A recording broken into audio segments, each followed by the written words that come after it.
लोग इस देश में बिना सत्ता को प्राप्त करे कामयाब नहीं हो सकते हैं। जैसा मैंने आपको कहा कि गैर राजनीतिक जड़ें होती है समाज की सामाजिक हैसियत और समाज की आर्थिक हैसियत। सामाजिक हैसियत हमारी क्या है ये आप जानते हैं। सामाजिक हैसियत हमारी ये है कि देश के बहुजन समाज के लोगों के साथ आज भी मूछें रखने पर उनकी हत्या होती है, अच्छे कपड़े पहनने पर उनकी हत्या होती है, अच्छा खाने पीने पर उनकी हत्या होती है, घोड़ी पे बैठ के बारात चढ़ने पर उनकी हत्या होती है, अच्छे गाने बजाने पर उनके साथ हत्या होती है, अपराध होते हैं। कोई उनको जूते में पानी पिलाता है, कोई जूते में पेशाब पिलाता है, कोई उनके सर पे पेशाब कर देता है,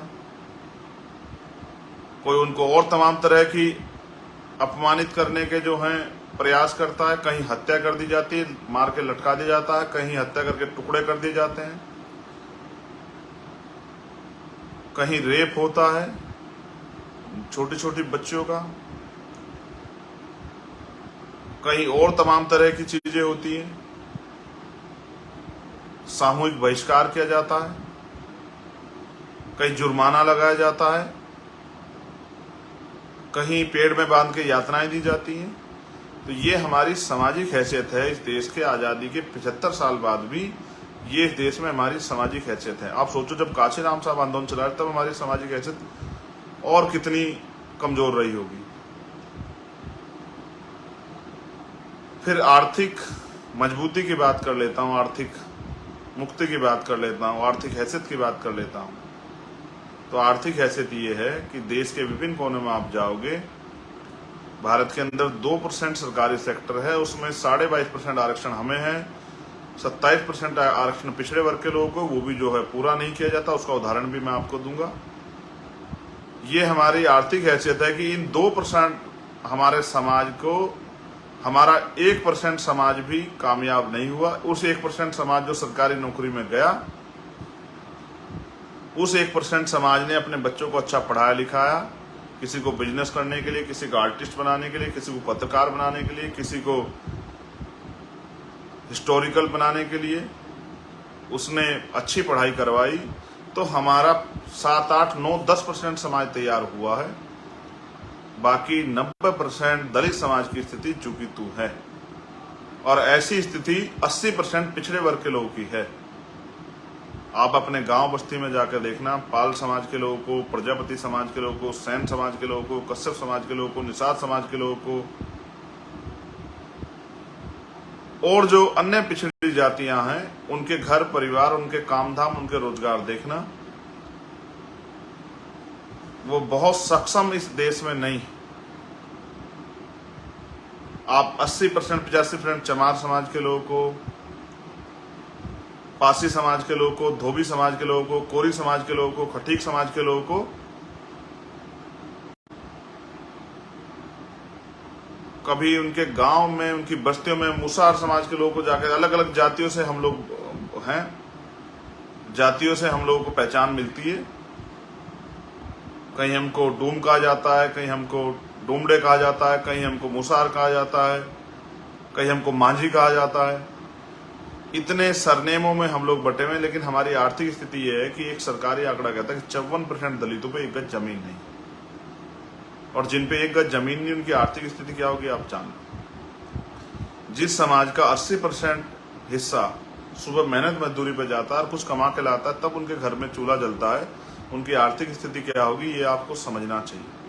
इसलिए साहब ने कहा कि भाई इनकी राजनीति कैसे कामयाब होगी, इसलिए उन्होंने, इनके पास तो सामाजिक और आर्थिक जड़ें ही नहीं है, तो इनकी राजनीति तो कामयाब नहीं हो सकती। इसलिए उन्होंने समाज के पढ़े लिखे और सक्षम जो अधिकारी कर्मचारी थे उनको तैयार किया कि भाई आप लोग हौसला जुटाओ, आप अपनी जिम्मेदारी को समझो, सामाजिक जिम्मेदारी को समझो। आपको जो नौकरी मिली है, रोजगार मिला, इसके लिए बाबा साहब ने जो आरक्षण का प्रावधान किया है संविधान में, उसकी वजह से मिला। इस वजह से आप अपनी जिम्मेदारी को समझो, अपने जो हाशिए पे समाज है उसको उठाने का काम करो, उसके भी हाथ खींचो, उसको ऊपर लाओ, अपनी जिम्मेदारी को अदा करो। साहब काशीराम इस बात को समझाने में कामयाब हो पाए और तब जाके अधिकारी कर्मचारियों ने संघर्ष किया, वामसेव नाम का संगठन बना, उसके जरिए हमारी पुरानी मूवमेंट खड़ी हुई और हम लोगों को इस देश में अपने पैरों पे खड़े होने का मौका मिला। आज की मेरी पहली अपील उन अधिकारी रितु, मुझे तुम्हें किस करना है? अनुज, रितु।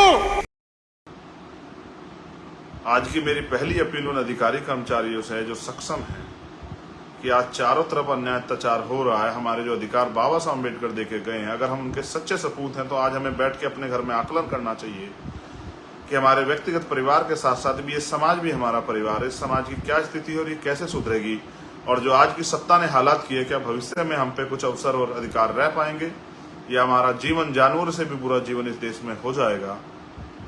इसके बारे में हम पढ़े लिखे समझदार लोग हैं, हमें विचार करना चाहिए।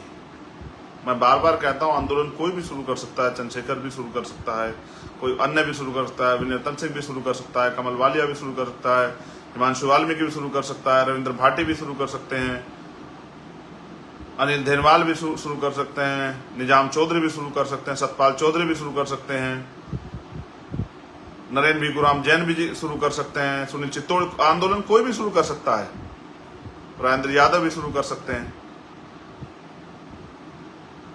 लेकिन आंदोलन कामयाब तभी होगा जब उसका नेतृत्व पढ़ा लिखा समाज करेगा, क्योंकि जिस समाज का 80% बहुजन समाज क्योंकि हमारा है, उसका 80% समाज रोटी रोजी के लिए मोहताज हो, जिनको बेटी की शादी करनी पड़े तो कुछ उधार पैसे लेने पड़ते हों, बेटे को पढ़ाना पड़े तो जमीन गिरवी रखनी पड़ती है, बेचनी पड़ती हो, जिनको मकान बनाना पड़ता है उनको साहूकार से या कहीं से लोन बैंक से उठाना पड़ता हो, जो सुबह उठ के मेहनत मजदूरी पे जाते हैं वो कैसे समाज को इतना समय दे पाएंगे कि समाज को वो अपने जागरूक कर दें अपने पैरों पे खड़ा होने के लिए। जहां देश में बाबा साहब अम्बेडकर की विचारधारा को, फूले साहू की विचारधारा को, बिरसा की विचारधारा को खत्म करने के लिए इतने जो हैं षड्यंत्र किए जा रहे हो, वहां अगर इस आंदोलन को, क्योंकि बाबा साहब ने भी कहा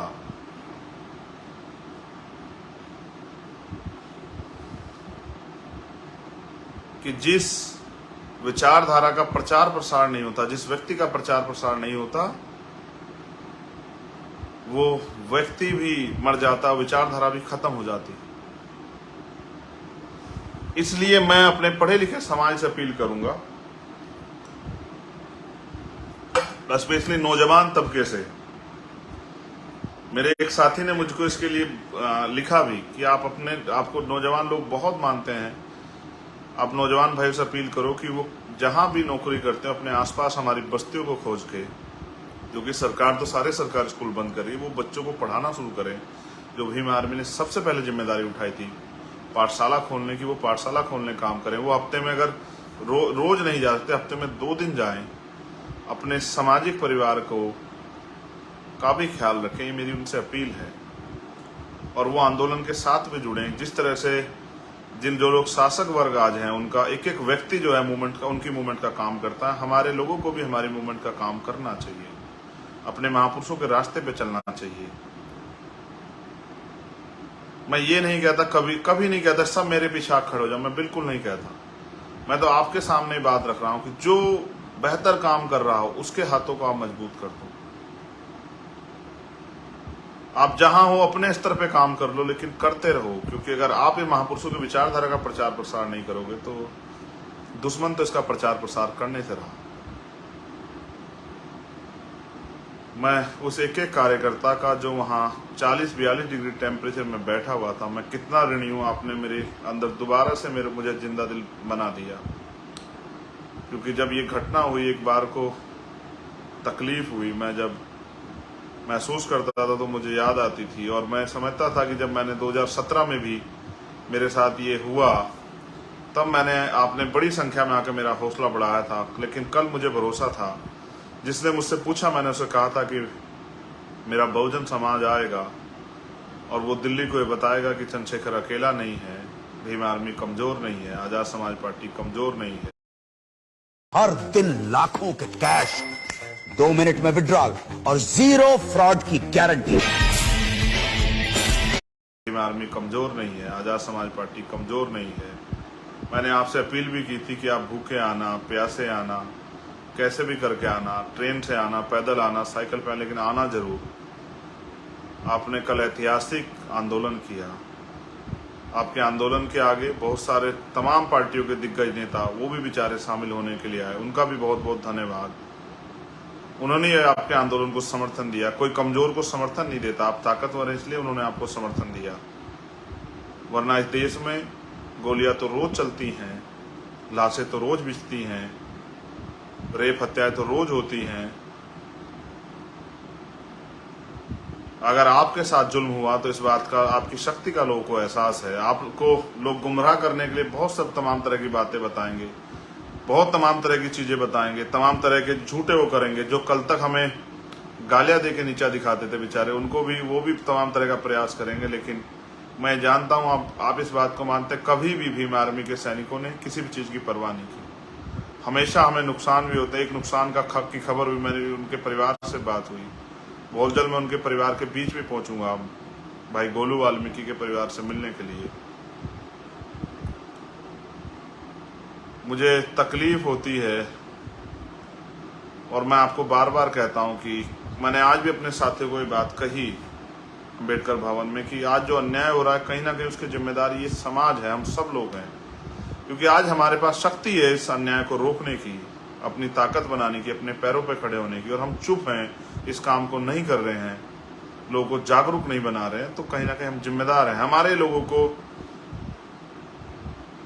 हमारी विचारधारा को खत्म करने वाले दल हमारे लोगों को अपनी पार्टियों में शामिल करके, उनके वोट को खरीद के, उनके वोट को अपने पाले में करके राज कर रहे हैं। मैं उनको भी संदेश के तौर पे कहना चाहता हूं, जो लोग राजनीतिक कारणों से मेरा विरोध कर रहे हैं, आपको अगर कुछ करना भी है, हम तो बाबा साहब अम्बेडकर, फूले साहू, काशीराम जी का आंदोलन चला रहे हैं। आप जो बीजेपी और दूसरे दलों में, कांग्रेस में और अन्य दलों में जो लोग हैं, उनको वहां से निकालने का प्रयास करो, तब तो समझ आए बात। आप हमारा इस वजह से विरोध करते हो क्योंकि गरीब के बच्चे खड़े हो रहे हैं। आपको इस बात से तकलीफ होनी नहीं चाहिए थी। आपको इस बात से तकलीफ क्यों है? आप भी इन्हीं संघर्षों से उठ के आए हो। मैं आपके सामने ज्ञापन डिस्कस करना चाहता था क्योंकि जो लोग सोशल मीडिया ज्यादा वो लोग देखते हैं, और बाद में हमारे बहुजन यूट्यूबर भाई जो हैं वो अपने यूट्यूब चैनल के जरिए वो इस बात को अपने यहाँ डालेंगे, और जो जो बहुजन समाज का बुद्धिजीवी वर्ग वहां आएगा, उसको पढ़ेगा, सुनेगा, तो शायद वो समझ पाएगा कि कल का आंदोलन चंद्रशेखर आजाद के लिए नहीं था, उसकी सुरक्षा के लिए नहीं था, सीबीआई जांच के लिए तो था। सीबीआई जांच के लिए भी उन लोगों के मुंह पे तमाचा लगे जो लोग मजाक उड़ा रहे थे कि अपनी जो है सुरक्षा लेने के लिए अपने ऊपर हमला करा लिया। क्योंकि जिस दिन इस बात की सीबीआई जांच होगी, मैंने सरकार से भी कहा अगर आपके लोग इसमें शामिल नहीं तो सीबीआई जांच कराओ, जो पता लग जाए, दूध का दूध और पानी का पानी हो जाए कि इसके पीछे कितने बड़े बड़े लोग हैं जो चाहते थे कि चंद्रशेखर आजाद को खत्म कर दिया जाए। वो आपके चंद्रशेखर को खरीद नहीं पाए, रोक नहीं पाए, उसकी जबान पे ताला नहीं लगा पाए, वो डरा नहीं पाए, तो अंतिम जो विकल्प बचा था बौखलाहट में हत्या कराना, उसका भी प्रयास उन्होंने कर लिया। मैं चाहता हूं आज के मेरे लाइव को हमारा बुद्धिजीवी समाज, अधिकारी, कर्मचारी, सक्षम समाज भी सुने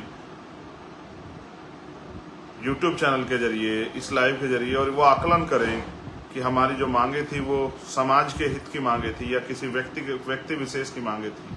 और हमने जो विभिन्न विपक्षी दल के लोग वहां आए उनको भी अपने ज्ञापन पे सहमत करने का काम किया कि भाई वो हमारे ज्ञापन पे सहमत हों, हमारी मांगों पे सहमत हों। हम इस देश में 75 साल भी अगर अन्य अत्याचार का शिकार हो रहे हैं, एनसीआरबी का जो डाटा कहता है कि किसी प्रदेश में 20,000 महिलाओं के साथ, किसी प्रदेश में 18,000 महिलाओं के साथ, किसी प्रदेश में 15,000 महिलाओं के साथ जो हर साल अन्य अत्याचार की घटनाएं होती है, अगर उसका डाटा भी निकाल लिया जाए, अगर शर्म हो मीडिया में वो निकाल के डाटा बताए कि इनमें दलित पिछड़े समाज की कितनी बच्चियां हैं, और जो नफरत करते हैं हमसे, मैं कहना भी नहीं चाहता इस बात को, क्योंकि हमें बाबा साहब अम्बेडकर ने महिलाओं में कभी भेदभाव करना सिखाया नहीं, हमें तो इंसानों में भेदभाव करना नहीं सिखाया।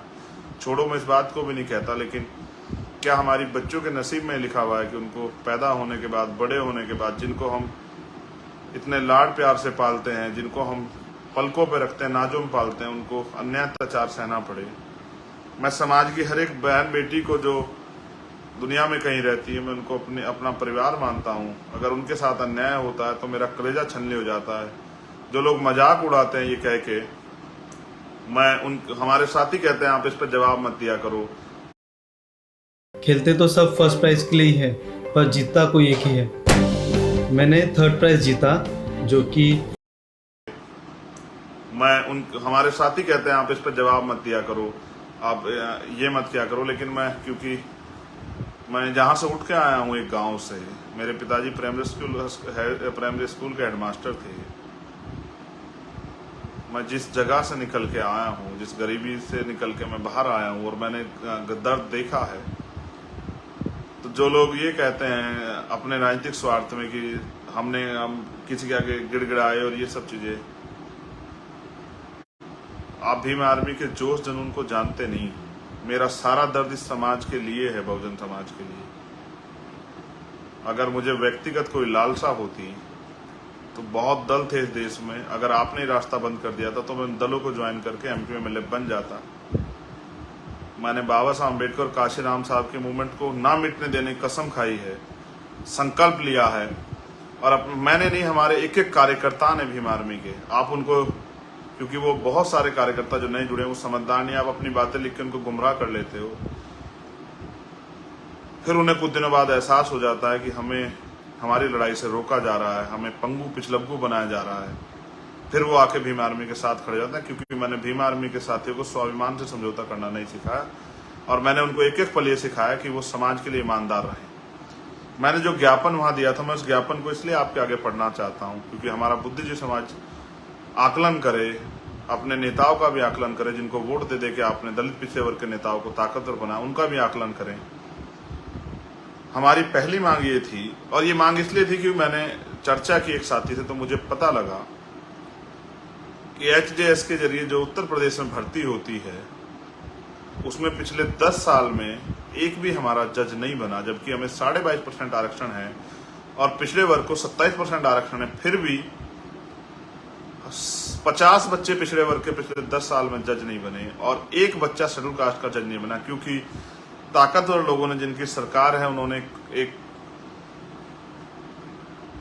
क्राइटेरिया बना रखा है कि आप कंपटीशन में अच्छे नंबर ले आओगे, लेकिन आपको इंटरव्यू उनके हाथ में है। इंटरव्यू कुर्सियों पे वो लोग बैठे हैं, 80 नंबर कम से कम लाने हैं। वहां हमारे बच्चों के नंबर 79 तक आते हैं और उनके साथ छल हो जाता है। इसलिए मैंने मांग की है, जबकि उत्तर प्रदेश के सामान्य नेताओं को शायद ये ना समझ आया हो, ना दिखाई दिया हो, क्योंकि HJS के जरिए जो जज बनेगा, ADJ बनेगा, वो 10 साल में हाई कोर्ट का जज बनेगा, और अगले 10 साल में हो सकता है, या 12 साल 15 साल में उसको सुप्रीम कोर्ट जाने का मौका मिल जाए। व्यवस्था पहले से नहीं चाहती सुप्रीम कोर्ट या हाई कोर्ट, हायर जुडिशरी में हमारे जज हों, जो वहां से हमारे साथ छल होता है वो बंद हो जाए। इसलिए हमने मांग की है कि SC ST OBC के अल्पसंख्यक के वर्ग के जो लोग हैं, उनको संख्या के आधार पे, जिसकी इतनी संख्या बढ़े उसकी उतनी हिस्सेदारी के आधार पे जुडिशरी में, हायर जुडिशरी में आरक्षण व्यवस्था की जाए। अगर आप क्लोजम सिस्टम नहीं खत्म करें, ठीक है, हम जिस दिन होंगे तो हम तय करेंगे कैसे होना है, हम संविधान के जरिए नियुक्तियां करेंगे, all India judicial service commission बना के। लेकिन अगर आप वहां हैं और ये इसको खत्म नहीं करना चाहते और सरकारें उनसे घबराती हैं, तो फिर आप वहां हमारी संख्या के आधार पर हमें आरक्षण दो, हमारे लोगों को भर्ती करो, हमारे जज होने चाहिए। वो जज वहां बैठ के जब वो कलम चलाएं तो उनको हमारा दर्द पता होना चाहिए। आज की जुडिशरी जो बायस्ड है, मुझे कहने में कोई परहेज नहीं, मुझे किसी चीज का डर नहीं है अपने समाज के हित की बात कहने में। आपके नेताओं में हिम्मत हो तो कहो, और सुप्रीम कोर्ट, हाई कोर्ट को चैलेंज करो कि वो हमारे साथ बैठ के वहां धोखा करते हैं, हमें न्याय नहीं देते। हमने दूसरी मांग ये की है कि संविधान के अनुच्छेद 338 में के तहत आपने राष्ट्रीय अनुसूचित जाति जनजाति आयोग गठित किया है, वो आयोग का काम है कि वो निगरानी करे हर चीज की, जो अन्याय अत्याचार हमारे साथ हो रहा है और जो आज की हमारी हालात है उन पे निगरानी करे। 20-20 हजार एक आयोग के यहाँ पेंडिंग फाइल पड़ी हुई है, एप्लीकेशन पड़ी हुई, कभी कोई संज्ञान नहीं लेता। यहाँ के नेताओं ने कभी आयोग के बाहर जाके धरना दिया, आयोग से सवाल किया, आयोग से कभी पूछा? कई जगह पे आयोग भी नहीं बना है, जैसे बिहार में आयोग नहीं बना हुआ है अभी, वहाँ महिला आयोग भी नहीं, एससी आयोग भी नहीं। मैंने वहाँ के चीफ मिनिस्टर को भी कहा कि भाई आप अपने यहाँ तो आयोग बनाओ, आप पूरे देश में घूम रहे हो, कम से कम पहले अपने यहाँ आपको आयोग बनाना चाहिए। आपके यहाँ इतना अन्याय हो रहा है, आपको उसके ऊपर रोक लगानी चाहिए। ये कहने की हिम्मत चंद्रशेखर आजाद में है क्योंकि उसके समाज ने हिम्मत उसको दी है। इसलिए मैंने कहा है कि सब स्टेट में जहां आयोग की कमी, जैसे 2.5 साल से उत्तर प्रदेश के नेताओं को नहीं पता लगा कि उत्तर प्रदेश में भी आयोग का गठन हो जाना चाहिए। 2.5 साल से आयोग का गठन नहीं हुआ उत्तर प्रदेश में। आयोग है SC/ST आयोग, लेकिन उसके जो चेयरमैन है वो अभी तक नहीं बने हैं, ना सरकार को फुर्सत मिली। और हमने ये भी मांग की कि SC/ST के मुकदमे सुनने के लिए SC/ST एक्सक्लूसिव स्पेशल कोर्ट होनी चाहिए। और ये बात जो मैं आपको बता रहा हूं, SC/ST एक्ट में 6 महीने में सजा होने का प्रावधान है। 60 दिन के अंदर सजा होने का प्रावधान है, किसी मुकदमे में नहीं होती। अब आप देखना किस तरह मैं आपके अधिकारों को। प्यार किया तो डरना क्या, और जो डर गया सो मर गया। ले यो ले इलाज, यो के है? यो है पक्का इलाज। गोल गोल ना घुमावे, सीधा सीधा बता। तेरे मम्मी पापा रात में रोटी खावे हैं? हाँ। दूध भी पीवे हैं? हाँ। 3-3 गोली। किसी मुकदमे में नहीं होती। अब आप देखना किस तरह मैं आपके अधिकारों को, निगलने वाले, लूटने वालों को सबक सिखाने का काम करूंगा कल के बाद, आप देखना। इसलिए हमने एक्सक्लूसिव स्पेशल कोर्ट की मांग की है कि वो हर डिस्ट्रिक्ट में और हर जिला स्तर तक SC/ST आयोग का भी गठन हो, कि हमें यहाँ आयोगों का इंतजार ना करें, हम वहीं अपने जिले में जाके अपने आयोग से अपनी समस्या रख सके और वहां से हमारी समस्या पे काम हो सके। जो अधिकारी बायस हो गया, किसी लालच में हमारे खिलाफ काम ना कर रहा हो, हमारे खिलाफ काम कर रहा हो, उस पर कार्रवाई हो सके। मैंने ये भी मांग उठाई है कि SC/ST के कर्मचारियों का, हम तो कर्मचारी नहीं है, SC/ST OBC के कर्मचारियों को प्रमोशन में रिजर्वेशन का लाभ मिलना चाहिए। कर्मचारी क्या तो अपने आप आवाज उठाते, नेता तो नहीं उठाते। सुप्रीम कोर्ट ने कहा भी है उन्होंने, मगर एक ही बात लगा दी उसमें, नियम एक लाइन जोड़ दी कि सरकार चाहे दे सकती है, आपकी सरकारें नहीं है, बहुत जगह आपको नहीं मिल रहा है। ये आपका विषय है, लेकिन हम, जब आप हमें वोट देते हो, हमारे साथ खड़े होते हो, इस आंदोलन में मदद करते हो, इस आंदोलन के सिपाही हो, जागरूक हो, तो ये हमारी जिम्मेदारी कि आपके अधिकारों की लड़ाई हम लड़ें। आपको इसके लिए सड़कों पर ना लड़ना पड़े, आपको इसके लिए आंदोलन ना करना पड़े, आपको किसी भी तरह की पनिशमेंट का शिकार ना होना पड़े। ये आपके नेताओं की जिम्मेदारी, इस जिम्मेदारी को हम उठाएंगे और SC/ST OBC के जितने कर्मचारी उनको प्रमोशन में रिजर्वेशन का लाभ दिलाने का काम करेंगे। और फिर वहां से बैकलॉग पैदा होगा। हमने मांग की है, नेता एक दूसरे पे आरोप लगाते रहते कि देश में जितना भी बैकलॉग हो, सभी सरकारें उस बैकलॉग को पूरा करें, जिससे कि हमारे बच्चों को रोजगार मिले। कहीं किसी स्टेट में 4 लाख विभागों में 4 लाख का बैकलॉग है, कहीं 5 लाख का, कहीं 2 लाख, कहीं 1 लाख का है। अब ये सारा बैकलॉग भरोगे तो इतने बच्चों को नौकरी मिलेगी, दलित पिछड़ों के बच्चों को, वो अपने पैरों पे खड़े होंगे। ये इसलिए नौजवानों को इसके लिए सड़कों पे आने की जरूरत नहीं, इसका ये काम भी हमारी पार्टी करेगी। इसलिए मैंने ये मांग उठाई है। हमने मांग की है कि जाति का जनगणना होनी चाहिए। आप इसको चुनावी मौसम के साथ यूज करते हो, चुनाव आया तो आप इस पर बात करने लग जाते, फिर भूल जाते हो। हम इसके लिए एक बड़ा जो है जन आंदोलन तैयार कर रहे हैं और हम मंडल बनाम कमंडल की यात्रा पूरे देश में करेंगे, कि जिससे इस देश के पिछड़ों के, इस देश के अल्पसंख्यकों के, इस देश के दलितों की, इस देश के आदिवासियों की जनगणना हो।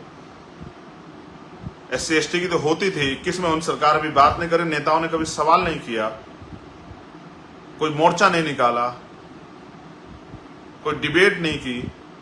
इसलिए हमने मांग की है कि जाति का जनगणना होनी चाहिए। एक हमारे साथी अनिरुद्ध छोटे भाई, वो बहुत मेहनत कर रहे हैं इस बात पे, हमारे लोगों को जगाने का काम कर रहे हैं, मैं उनको धन्यवाद देता हूँ।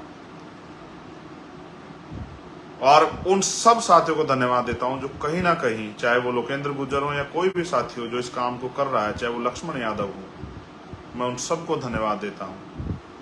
मैं नीरज पटेल जी को भी धन्यवाद देता हूं, मैं RS पटेल जी को भी धन्यवाद देता हूं, मैं प्रोफेसर रतनलाल जी को, दिलीप मंडल जी को भी धन्यवाद देता हूं, जो कहीं ना कहीं अपने भाषणों के जरिए, अपनी बातों के जरिए समाज को जागरूक करने का काम कर रहे हैं।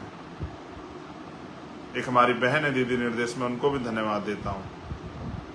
ऐसी तमाम बहनों को धन्यवाद देता हूँ, भाइयों को धन्यवाद देता हूँ, जिनके नाम भी नहीं ले पा रहा हूँ, जो पूरे देश में कहीं ना कहीं इस काम को आगे बढ़ा रहे हैं।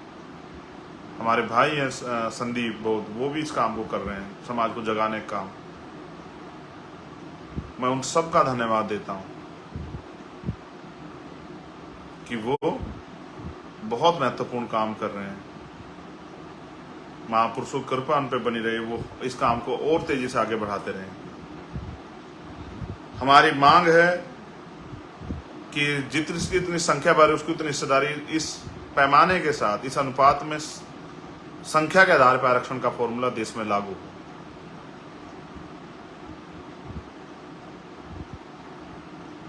जितनी भी हमारी एक और मांग है, सरकारी संस्था उपक्रमों का जो निजीकरण करके आरक्षण को खत्म किया जा रहा है, वो निजीकरण बंद हो और जितनी संस्थाओं का निजीकरण कर देगा उपक्रमों का, उनका दोबारा से राष्ट्रीयकरण हो। ये भी हमारी मांग है। केंद्र और राज्य सरकार के कर्मचारियों को पुरानी पेंशन का लाभ मिले, वो लोग पूरे देश में कहीं ना कहीं आंदोलन करें। स्पेशली हरियाणा में इसका आंदोलन चल रहा है। मैं उन सब साथियों को आश्वस्त करता हूं कि हम लोग मेहनत करेंगे और आपकी इस काम को कराने का काम करेंगे। हम कर्मचारी नहीं है, मैं फिर आपको कह रहा हूं, ना ओल्ड है ना वर्तमान है, लेकिन आप हमारे साथ खड़े हैं, आप हम पे भरोसा करते हैं, तो आपकी लड़ाई लड़ना हमारी जिम्मेदारी है। इसलिए हम इस काम को करेंगे। देश की सरकार ने अग्निवीर योजना लाके जिस तरह से नौजवानों को ठगने किया, स्पेशली उन किसान जातियों को जिनके बच्चे जाते थे, उन मेहनत कर जाते हुए जिनके बच्चे जाते थे आर्मी में, और आपने 4 साल की नौकरी करके जिस तरह का ये षड्यंत्र रचा, ये एक बहुत डरावना आपने खेल खेला अपने निजी स्वार्थों में। आज लोग ट्रेनिंग के बीच में छोड़ के बच्चे आ रहे हैं। इसलिए अग्निवीर को खत्म करना चाहिए और पुरानी भर्ती जो है आपको लागू करनी चाहिए। मैंने तो कल ये भी मांग उठाई थी कि आप हमारी चमार रेजिमेंट में बहाल कर दो। आप अगर आपको जाति के आधार पर रेजिमेंट बना के रखनी है, बहुत अच्छी बात है, आप बनाइए, लेकिन हमारे लोग इतने ईमानदार हैं। क्या आपको पता है आपने आधार कार्ड को यूज करना कब से शुरू किया है? 10 साल से भी ज्यादा हो गए और आप अभी भी वही 10 साल पुरानी फोटो लिए घूम रहे होंगे। पर क्या आपको पता है अब आप अपने आधार कार्ड में phone number, date of birth और एड्रेस, यहां तक कि आधार कार्ड की फोटो भी अपने फोन से ही चेंज कर सकते हैं। इसके साथ साथ आधार से जुड़े जितने भी डिजिटल फ्रॉड्स हो रहे उन सब के बारे में आप जान सकते हैं सीखो ऐप पे। इसके साथ ही आप इतने ईमानदार हैं, देशभक्त हैं, इतिहास इस बात का गवाह है। तो जो देशभक्त जातियां हैं उनको भी आप मौका दो। आप पाल समाज की रेजिमेंट बनाओ, आप गुर्जर समाज की रेजिमेंट बनाओ, आप सैनी समाज की रेजिमेंट बनाओ, आप यादव समाज की रेजिमेंट बनाओ। आप हम लोगों को भी देश सेवा का मौका दो और आप देखो किस तरह हमारे नौजवान देश की रक्षा करते हैं, उनको बहादुरी से काम करते हैं देश के लिए। एक हमने मांग उठाई, मैं खेती किसानी अब नहीं कर रहा हूं, मेरे फादर करते थे, लेकिन मैं देश के किसानों की पीड़ा समझता हूं, इसलिए हमने मांग उठाई है कि किसानों को MSP की लीगल गारंटी मिले। एक हमारे साथी गुरनाम सिंह चौधरी जी आए थे, चौधरी पुष्पेंद्र जी हमारे किसान नेता, राज्यपाल जी आए थे, एक तेजवेंद्र सिंह विरक जी हैं, वो तमाम नेता आए थे। वो लोग लगातार मेरे साथ चर्चा में रहते हैं। मैं समझता हूँ सुमन हुड्डा हमारी बहन, वो लोग लगातार चर्चा में रहते हैं। इसलिए मैं उनके संघर्ष को समझता हूँ। उनको जेल भेजा जाता है, उनको लाठियां खानी पड़ती है, किसान सड़कों पर रहता है। मैं किसानों का दर्द समझता हूँ, किसान परिवार से आता हूँ। इसलिए हमने मांग की है कि किसान की हर फसल की जो है MSP की गारंटी जो है, और वो भी समय के अनुसार समयबद्ध कानूनी गारंटी जो है सरकार को देनी चाहिए। प्लस जो PM किसान सम्मान निधि के तौर पे जो पैसे जो है सुविधाएं देते हैं, जो PM किसान परिवारों को जो PM किसान योजना का नाम लाभ मिलता है, जो आप 6,000 रुपये देते हैं, उसको 6,000 से बढ़ा के आपको 24,000 रुपये सालाना करना चाहिए। हमने ये भी मांग उठाई है। फिर हमने मांग उठाई है कि दिल्ली में जो आंदोलन हुआ था उसमें जितने भी किसानों पर मुकदमे आपने किए थे, क्योंकि 700 से ज्यादा किसानों की जान गई, वो मुकदमे आप वापस लें। ये भी मांग हमने उठाई, क्योंकि हम हमेशा किसानों के आंदोलन के साथ खड़े रहे। हमने ये भी मांग उठाई, हमारा एक बहुत बड़ा हमारे समाज का वर्ग जो सफाई कर्मचारी काम करता है, उनको स्पेशल टारगेट करके उसके साथ जितने भी कच्चे कर्मचारी हैं, जिस भी विभाग में काम करते हैं, उन कच्चे कर्मचारियों की समस्या को समझते हुए हमने ये मांग की है। पहली हमारी मांग है कि पहले तो कच्ची नौकरी होनी नहीं चाहिए और संविदा की नौकरी, ठेकेदारी की नौकरी होनी नहीं चाहिए। और जो लोग अभी इस पे कर रहे हैं उनको आप समान काम समान वेतन, जितना वेतन आप सरकारी कर्मचारी को देते हैं उतना ही वेतन उनको दें। दिल्ली में बहुत कच्चे कर्मचारी हैं, 30-30 साल से मेरी माएँ बहनें, मेरे चाचा ताऊ गटर में उतर के मैला अपने सर पे उठा के अपनी जिंदगी को जी रहे हैं। कभी किसने सुध नहीं ली, सरकार जब चाहे उनको निकाल देती है। 30-30 साल सेवा करने वालों को पक्के नहीं किया गया, वो मर जाते हैं सफाई करते करते। बहुत सारे रोडवेज में कच्चे कर्मचारी हैं, बिजली विभाग में कच्चे कर्मचारी हैं, हेल्थ डिपार्टमेंट में बहुत सारे कच्चे कर्मचारी हैं। वो भी इतना ही समय देते हैं, वो भी इतनी एनर्जी लगाते हैं, एक टांग पे खड़े रहते हैं, सेवा करते हैं, वो भी अपनी जान को जोखिम डालते हैं। उनकी कच्ची नौकरी को पक्का करना चाहिए। इसलिए हमने मांग की है कि जिन लोगों ने 5 वर्ष से ज्यादा ठेकेदारी पे या संविदा पे जैसे भी काम किया, उनकी कच्ची नौकरी को पक्की करो। आंगनबाड़ी, आशा कार्यकर्ता जो हैं, उन बहनों का भी वेतन बढ़ाओ, उनको भी उनके पैरों पर खड़े करो। ये मांग हमारी इसलिए क्योंकि मैं इस समाज से आता हूँ, मैं इस दर्द को जानता हूँ कि कितनी तकलीफें सहनी पड़ती हैं। 7-8-9 हज़ार की नौकरी में, कच्ची नौकरी में कुछ होता नहीं है। लोग खून के आंसू रोते, अपने जख्म को किसी को बता नहीं पाते, अपने बच्चों को अच्छी पढ़ाई नहीं दिला पाते, अच्छा खाना नहीं दिला पाते, क्योंकि सरकार ने बहुत कुछ आज़ादी के बाद कुछ दिया नहीं। सरकारों ने सिर्फ वोट लिए है और मजाक उड़ाया हमारी गरीबी का, हमारी बेबसी का। हमारी सरकारों में बैठे ताकतवर लोग हमारी बहनों के फटे कपड़ों में झांकने में भरोसा रखते हैं। वो चाहते हैं उनके कपड़े फटे हुए रहें, जो वो आराम से झांक पाए हमारी बहनों के तनों को, हमारी माओं के तनों को। उनको हमारे लोग, बड़ों के, हमारे बुजुर्गों के फटे कपड़े देख के आनंद आता है।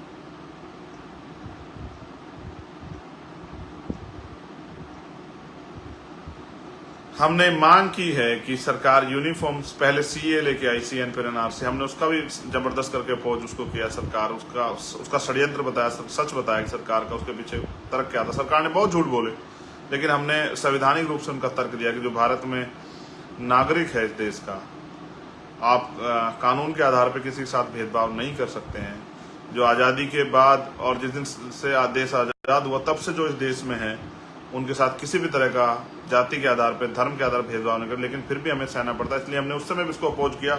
अब यूसीसी पे सरकार बात की, हमने एक बात कही है कि पहले आप ना, जो इस देश में कानून होने के बावजूद भी, उस पर अपराध घोषित होने के बावजूद भी, जो सामाजिक गैर बराबरी और इन वर्गों को सामाजिक अपमान का जो सामना करना पड़ता है, और जो आर्थिक गैर बराबरी है उसका जो सामना कर, पहले आप सामाजिक, आर्थिक, शैक्षणिक, लैंगिक गैर बराबरी जो है, धार्मिक गैर बराबरी जो है, पहले आप उसको दूर करने बात करो। आज देश अभी इस बात के लिए तैयार नहीं है। और फिर कॉन्स्टिट्यूशन का आर्टिकल 44 जिसका आप हवाला दे रहे हो, उसमें भी ये कहा गया कि आप थोप नहीं सकते हो किसी के ऊपर जबरन।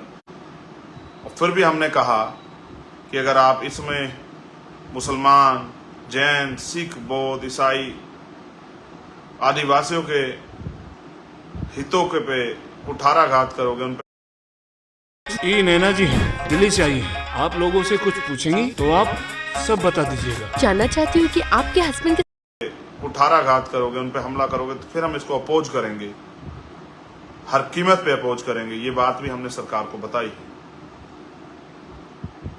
हमने ये भी कहा है, मैंने झारखंड की सरकार से पूछा था, मैं सभी सरकारों से पूछता हूँ, मेरा काम है पूछना, आपने मुझे इसीलिए तैयार किया है कि आपने मॉब लिंचिंग पे कानून बनाने कहा था। मैं देश की सारी जो अभी केंद्र की सत्ता के विरोधी जो सरकारें हैं, मैं उनसे भी सबसे कहता हूं कि आपको अपने यहाँ मॉब लिंचिंग पे कानून बनाना चाहिए। भीड़ को इजाजत नहीं मिलनी चाहिए। भीड़ की हिंसा का आपने उदाहरण मणिपुर में देखा। मणिपुर की ये एक घटना आपके सामने आई तो आप चीख पड़े। मणिपुर में जो घटना 2 महीने पुरानी, मणिपुर की बच्चों ने क्या क्या नहीं सहा, मणिपुर के लोगों ने क्या क्या नहीं सहा। वो राजनीतिक स्वार्थ के भेंट चढ़े इन सरकारों के। क्या इसका जवाब है सरकार के पास? दुखी हूं, क्रोधित हूं। आप प्रधानमंत्री हैं सर, आप दुखी क्यों हैं? आप क्रोधित क्यों? अपने क्रोध की ज्वाला से कलम चलाइए, मुख्यमंत्री को बर्खास्त कर दीजिए, पूरी सरकार को बर्खास्त कर दीजिए। आपको किसने रोका है सर? आप प्रधानमंत्री नहीं, मैं प्रधानमंत्री, आप प्रधानमंत्री, आप बेबस क्यों हो सत्ता के आगे?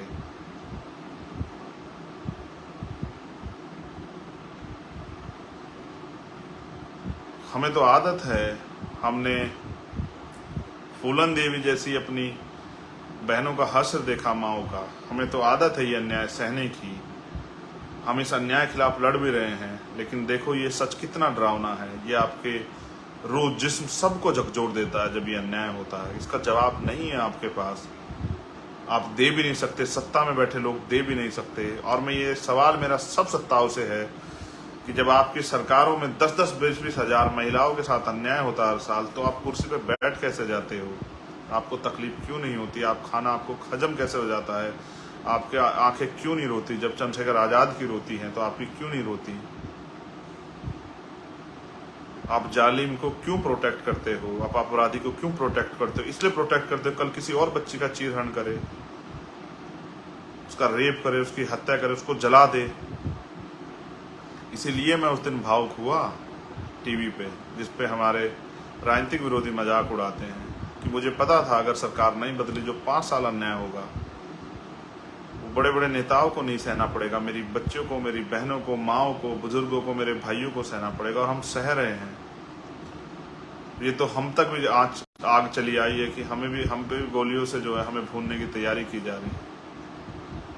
इसलिए मैं भावुक हुआ था मेरे प्यारे भाइयों।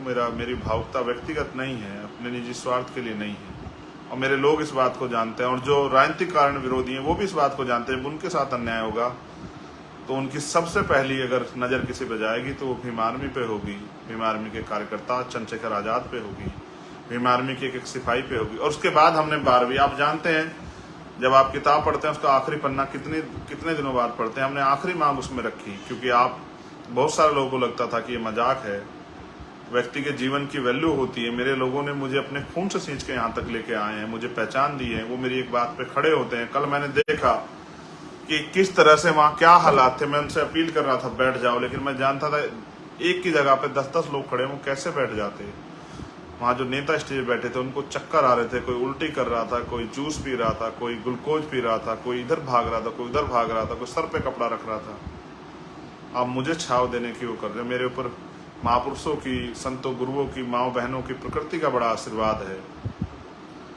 लेकिन जो मेरी बहनें, माएँ, मेरा खून जो है, जो सामने था, जो मेरे लिए चल के आया था, भीम आर्मी के लिए चल के आया था, आजाद समाज पार्टी चल के आया था, उसके दिल से पूछो कि उसके ऊपर क्या बीती। वो मंच पे भी नहीं था, वो सामने था, लेकिन उनको चंद्रशेखर आजाद पे, भीम आर्मी पे, आजाद समाज पार्टी भरोसा है कि कल अगर ये ताकतवर होते हैं तो जो जुल्मों को, सितमों को हम सह रहे हैं लंबे समय से, वो खत्म हो जाएगा। और हमारी लड़ाई एक घटना की में न्याय की नहीं, हम इसको पूर्ण रूप से खत्म करना चाहते हैं। मैं उन जड़ों को काट देना चाहता हूं जहां से आपके खिलाफ अन्याय की सोच पैदा होती है। मेरी लड़ाई किसी जाति धर्म से नहीं है, मेरी लड़ाई उस सोच से है जो गैर बराबरी पे आधारित है, जो हिंसा पे आधारित है, जो इंसान को इंसान नहीं समझती, जिसको इंसान के कत्ल पे तकलीफ नहीं होती। और देश की ऐसी व्यवस्था है कि हमें जाति के नाम पे अपमानित किया जाता है, वहाँ जानवरों को बिस्तरे में लोग लिटा लेते हैं और अपनी चम्मच से खाना खिला देते हैं, फिर भी इंसान को इतने अपमान का सामना करना पड़ता है। ये भारत का इतिहास है साथियों, इसी व्यवस्था के खिलाफ लड़ाई है। तो हमारी आखिरी मांग थी कि इस घटना की सीबीआई जांच हो जाए, जिसमें बड़े बड़े लोग जिनको बचाने का प्रयास किया जा रहा है, जो मेरे खून से होली खेलना चाहते थे, जो आपकी उम्मीद से होली खेलना चाहते,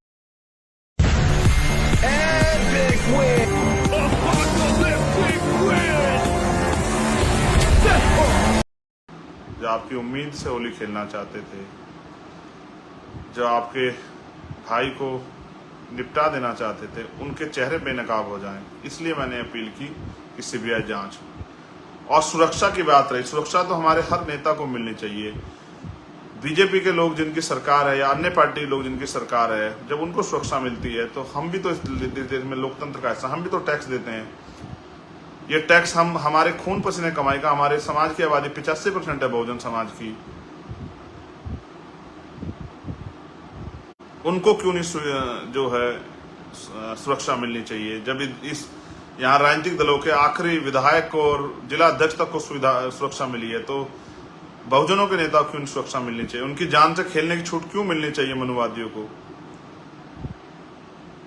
क्या उनका जीवन इतना आसान है कि जिस आदमी को उन्होंने इतनी मेहनत से तैयार किया, जिस चीज को उन्होंने इतनी मेहनत से बनाया, उसके जीवन को कोई 1 मिनट में समाप्त कर दे? क्या उनका जीवन इतना सामान्य हो जाना चाहिए देश में? इसलिए हमने सुरक्षा की मांग की, क्योंकि हम भी टैक्स देते हैं, प्राइम मिनिस्टर भी टैक्स देते हैं, प्राइम मिनिस्टर देते हो ना देते हो, गृह मंत्री देते हो ना देते हो, मुख्यमंत्री देते हो ना देते हो, हम देते हैं टैक्स हर एक चीज पे। हमारी कोई चीज सरकारी नहीं, हमारी कोई चीज फ्री नहीं, हम एक एक चीज पे टैक्स देते हैं। हमारे टैक्स के पैसे का लाभ हमें क्यों ना मिले? हम भी इस देश के निवासी हैं, हमारा भी अधिकार उतना बैठता है। पढ़े लिखे लोग अपने अधिकारों को जानते, क्यों ना हम मांग करें? इसलिए हमने मांग की। और क्योंकि मैं फिर कह रहा हूं, मेरी सुरक्षा हो जाएगी, आप लोग कर लोगे, मेरी गाड़ी बुलेट प्रूफ हो जाएगी, लेकिन हमारा जो आखिरी कार्यकर्ता जो गांव में लड़ रहा है, जिसपे झूठे मुकदमे हो रहे हैं, जिसके खिलाफ झूठी चार्जशीट बनाई जा रही है, जिसको मारा पीटा जा रहा है, जिसकी हत्या की जा रही है, उसकी सुरक्षा कैसे होगी? उसकी सुरक्षा का एकमात्र रास्ता ये है कि आपको ये सत्ता परिवर्तन करके राजनीतिक ताकत अपने हाथ में लेनी पड़ेगी। और मैं फिर कह रहा हूँ, आरक्षण खत्म हो गया। जिस देश में सामाजिक गैर बराबरी है, आरक्षण खत्म हो गया। तो आप ये बात याद रखना कि ये जो हमारी दलित पिछड़े वर्ग की जो जातियाँ, आदिवासी, अल्पसंख्यक समाज के लोग, इनके बच्चों को घुसने नहीं देगा दफ्तरों में। अधिकारी कर्मचारी तो बनाना दूर की बात है, आपको 69 शिक्षक भर्ती याद होगी। ये हमको मास्टर ना बनाएं, ये हमारे 20,000 पद वहाँ खा जाएं। आपने देखा कि छत्तीसगढ़ में हमारे लोगों को नग्न प्रदर्शन करना पड़ा, क्योंकि हमारे SC/ST का सर्टिफिकेट बना के इस देश की तथा के ऊंचे जाति जो मेरिट की बात करती है, उनके कितने लोग जो है भर्ती हो गए। आपने देखा पंजाब में आंदोलन चल रहा है, लोग मुझे भी बुला रहे थे, मेरे एक साथी का मैसेज आया कि भाई आप वहाँ जाना। वहाँ कितने लोगों को जो है SC/ST का झूठा सर्टिफिकेट बना के जो लोग नौकरी कर रहे हैं देश में। अगर आपको जाति का गर्व भी चाहिए, और आप जब SC/ST OBC के सर्टिफिकेट बना के नौकरी करते हो, तो आपका जमीर तब क्यों नहीं आपको कहता? अगर आप चेक कराओगे देश में, तो आपको लाखों लोग ऐसे मिलेंगे जो SC/ST OBC का सर्टिफिकेट बना के देश में नौकरी कर रहे हैं। ये लाइव मैंने इसलिए किया कि मेरी ताकत आप हो। मैं जब अपनी बहनों को देखता हूँ, कल एक बहन मुझे मिली थी अंबेडकर नगर से, वो भावुक थी। जब मैं बहुत सारी माँओं से मिला, वो भावुक थी। एक माँ ने मैंने फ़ोन पे जब उससे बात की, उसने कहा मैंने 3 दिन से खाना नहीं खाया। मेरे कंधों पर उन लाखों माँओं की जिम्मेदारी है जिनके आंसू नहीं सूखे हैं, उन हजारों लाखों भाइयों, करोड़ों भाइयों की जिम्मेदारी है जो बेरोजगार इस देश में घूम रहे हैं। और मेरे कंधों पर उन किसानों की जिम्मेदारी है जो इस देश में पूरे देश का पेट भरते हैं, लेकिन वो अपने बच्चों का पेट नहीं भर पा रहे हैं। अब बारिश आई, बाढ़ आई, सारी फसल होगी और उनको ना फसल का बीमा है, और मुआवजे के नाम पे उनको 10-10 रुपए दिखाए जाएंगे। मेरे कंधों पे उनकी जिम्मेदारी है। मेरे कंधों पे उन दलित पिछड़े आदिवासियों की तमाम उनकी सुरक्षा संरक्षण की जिम्मेदारी, सशक्तिकरण की जिम्मेदारी है।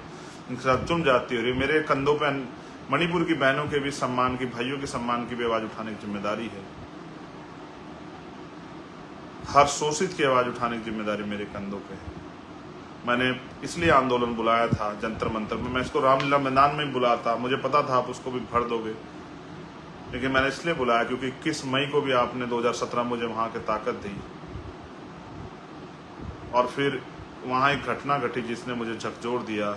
जब मैं 28 तारीख को चला गया झारखंड एक आंदोलन को लड़ने के लिए, एक रैली को करने के लिए, तो मेरी पहलवान बहनों के साथ जो अन्याय वहाँ हुआ, उनको घसीटा गया, उनके बदन को नोचा गया, उनको बेइज्जत किया गया, उनके बाल खींचे गए, मुझे बड़ी तकलीफ हुई। मैं उन सब का जवाब देने के लिए मैंने जंतर मंतर पे आपको बुलाया। मैंने आपको बुलाया, आपको बहुत कष्ट सहना पड़ा। मैं उसके लिए, जो कष्ट आपको सहना पड़ा उसके लिए मुझे खेद है, लेकिन मेरे पास तो आप ही हो जिनके लिए, जिनके इस ताकत से जो है मैं इस देश की सत्ता को जवाब दे सकता हूँ। आपने इतना प्यार दिया, इतना सहयोग किया, आगे भी आप अपनी ताकत को बनाइए, मजबूती से खड़े रहिए, अपनी पार्टी को, अपने संगठन को मजबूत कीजिए। जब आपकी पार्टी, आपका संगठन मजबूत होगा, हर कोई आपको इज्जत सम्मान देगा, हर कोई आपके साथ खड़ा होगा। मुझे आशा विश्वास है कि आप ये नहीं कहेंगे कि 10 साल और चंद्रशेखर आज़ाद रह जाते तो हम पता नहीं क्या कर देते। अब चंद्रशेखर आज़ाद आपके बीच में हैं। आज साथ दे के आप इस आंदोलन को आगे बढ़ाने में मदद कीजिए। ज़्यादा परीक्षाएं मत लीजिए। देश लूट रहा है। आपके बच्चों को कोई डॉक्टर, इंजीनियर, IAS IPS नहीं बनाएगा, चपरासी भी नहीं बनाएगा इस देश में, अगर इस देश में संविधान नहीं रहा। और आज जिस तरह संविधान को, एक एक संविधान के आर्टिकल को जिस तरह से बर्बाद करने का प्रयास किया जाए, नए नए कानून बना के, कुछ बचेगा नहीं इस देश में। जब आप आवाज उठाने जाओगे, कोई गोली लेके खड़ा होगा, आपके सीने के पार कर देगा, कोई चाकू ले खड़ा होगा, आपके पेट के पार कर देगा, कोई आपका गला काट लेगा, फिर क्या करोगे इस देश में? अभी बाबा साहब अम्बेडकर का दिया वोट का अधिकार आपके पास है। इस वोट की शक्ति से आपने बहुत लोगों को ताकतवर बनाया। जब आपने सबको मौका दिया तो फिर भीम आर्मी आज़ाद समाज पार्टी को भी आपको मौका देना चाहिए। और इनको काम करके दिखाने के लिए आपको अवसर अगर आप देंगे तो फिर इनके दिल में जो काम करने की इच्छा है, हर सदी में कुछ ना कुछ नया हुआ। 100 साल पहले हमारे हालात ऐसे नहीं थे, 50 साल पहले हमारे हालात ऐसे, आज हमारे हालात बदले हैं। आज दिल्ली में भी हमारे लोग सक्षम हैं। मैं धन्यवाद देता हूँ सभी प्रदेशों को। सबसे पहले धन्यवाद दिल्ली की पूरी टीम को, फिर यूपी की पूरी टीम को, उत्तर प्रदेश के सभी जिलों की टीम को, सभी प्रदेश के सामान्य नेताओं को, उत्तराखंड की पूरी टीम को, उनके सामान्य नेताओं को, कश्मीर जम्मू की टीम को, उनके नेताओं को, पंजाब की टीम को, उनके नेताओं को, हरियाणा की टीम को, वहाँ के सभी सम्मानित नेताओं को, राजस्थान की टीम को, वहाँ के सभी सम्मानित नेताओं को। स्पेशल थैंक्स मध्य प्रदेश की पूरी टीम को, उनके सम्मानित नेताओं को। बहुत जल्दी आऊँगा गोलू भाई के परिवार से मिलने। असम की टीम को, त्रिपुरा की टीम को, छत्तीसगढ़ की टीम को, हमारे प्रदेश अध्यक्ष छत्तीसगढ़ के नहीं आ पाए, वो जेल में थे, राजकुमार जांगड़े जी, उनको भी धन्यवाद, मुझे सुन रहे होंगे। उड़ीसा की टीम को, महाराष्ट्र की टीम को बहुत बहुत धन्यवाद। तेलंगाना की टीम को बहुत बहुत धन्यवाद। बिहार की टीम को पुणे बहुत बहुत धन्यवाद, वहाँ के सभी सम्मानित नेताओं को। कोई स्टेट छूट गया हो, बंगाल की टीम को बहुत बहुत धन्यवाद। कोई छूट गया हो, हिमाचल की टीम को बहुत बहुत धन्यवाद। तो मुझे खेद हो सकता है, लेकिन मैं आपको, हर एक कार्यकर्ता को, और स्थापना दिवस की पुनः बधाई और धन्यवाद। अब मैं आपसे एक ये चाहूँगा कि जितने साथी मुझे देख रहे हैं वो एक बार जरूर बताएं, क्या इस लड़ाई में मैं उनका कमेंट भी कोशिश करूंगा कि पढ़ने की कोशिश करूं, क्या इस लड़ाई में वो हमें ताकत देने के लिए तैयार हैं या नहीं। अगर आप अवसर देने के लिए तैयार हैं तो हम एक भीम आर्मी का एक एक सिपाही, अपने खून का एक एक कण जो है, महापुरुषों के आंदोलन कामयाब करने के लिए, लगाने के लिए तैयार है। मैं आपका जरूर आपके कमेंट देखूंगा कि आप चाहते हैं कि देश में भीम आर्मी आज़ाद समाज पार्टी आपके हितों की रक्षा के लिए मजबूत हो या ना। मैं आपका कमेंट जरूर जो है कोशिश करूँ। और एक स्पेशल आपको जानकारी, मैंने आपको IT सेल के लिए कहा था, इस देश के मनी माफिया मीडिया का मुकाबला करने के लिए। बहुत जल्द हम लोग IT सेल बनाएंगे। कल परसों मैं आपसे डिटेल लूँगा। जो लोग IT सेल में काम करना चाहते हैं, पढ़े लिखे हमारे साथी, वो अपना डाटा, जहां मैं मांगूंगा जिन नंबरों पे अपना डाटा मुझे देना, जिनको आप लोग कनेक्ट करके, और एक दिन आप लोगों को, सब लोगों को संगठित रूप से कहीं बुला के, और किस तरह से इस पे काम करके इसको आगे बढ़ाना, मैं आपसे चर्चा कर सकूँ। मैं बहुजन मीडिया के सभी साथियों का धन्यवाद करता हूँ जो लोग मेरे ऊपर आरोप लगाते हैं। मेन स्ट्रीम मीडिया बहुत दिखाती है। कल लाखों लोग आए थे, इतनी बड़ी रैली थी, कितनी बार मीडिया ने दिखाया आप जानते हैं, कितनी बड़ी बड़ी खबरें छपी, अखबार ने तो खबरें भी छापी जिससे हमें झगड़े हो जाए आपस में। बहुजन मीडिया का बहुत बहुत धन्यवाद, जिन साथियों ने कवरेज किया, जिन साथियों ने आवाज़ उठाई, जिन साथियों ने दिखाया, चाहे अच्छा दिखाया बुरा दिखाया, कोई फर्क नहीं पड़ता, क्योंकि अगर आप आलोचना विरोध करते हैं किसी कारण से तो भी आप प्रचार करते हैं हमारा। आपका बहुत बहुत धन्यवाद। जय भीम, जय भारत, जय मंडल, जय जोहार, जय संविधान। और जैसा मैंने कहा, बहुत जल्द आपके प्रदेशों में आ रहा हूँ मंडल बनाम कमंडल की लड़ाई को लड़ने के लिए, देश के बहुजन समाज को उनके अधिकार दिलाने, उनके पैरों पर खड़ा करने के लिए, इस देश में सम्राट अशोक के सपनों का भारत बनाने के लिए, समता, समानता, मैत्री, भाईचारे पर आधारित भारत बनाने के लिए, जहाँ देश के आखिरी व्यक्ति को वो तमाम सुख सुविधाएं मिले जो इस देश के अमीरों को आज मिल रही हैं। जय हिंद।